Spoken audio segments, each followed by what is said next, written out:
Reception has definitely been more engaging when pitches are adapted to the person you're speaking to. You want to highlight what it is that you do that you know would attract that investor.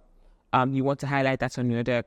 And then when you're telling your story, you're also going to have different ways of telling your story. And so when you're telling your story, you focus on telling it in a way that attracts that specific investor. The key thing to know is, what does that investor typically put money in?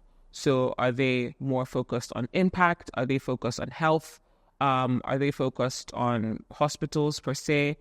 What type of impact and what type of portfolio does that investor have? And then understanding what type of a portfolio that they have, you're now able to adapt your deck and adapt your pitch to suit that investor. So what I started doing is I have like a Q&A bank.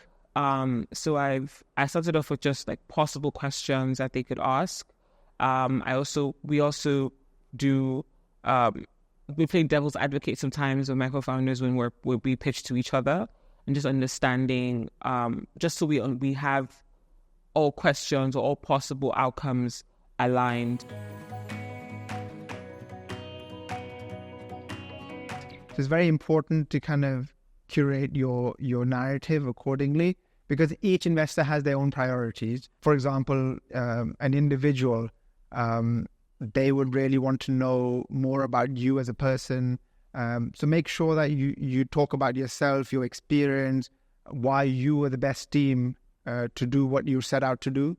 And I think that puts a lot of confidence in the investor, especially in investor who's investing in an individual capacity.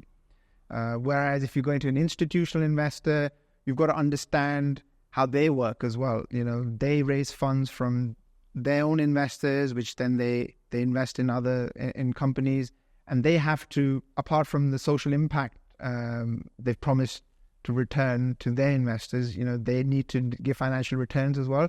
So there you need to be a bit more careful in terms of what you say, you know, be more focused about, you know, your kind of KPIs and metrics, which you will track and follow and report on, because that's something which institutional investors tend to ask for. You do have your standard deck, and then it's up to you in terms of, based on your investor's profile, which aspect of your pitch you're going to highlight.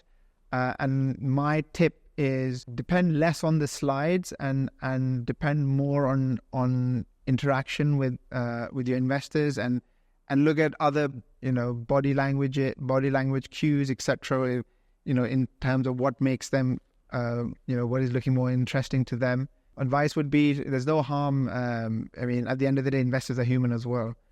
So you can always get that instant feedback from them, and then curate your pitch according to what they want to listen to.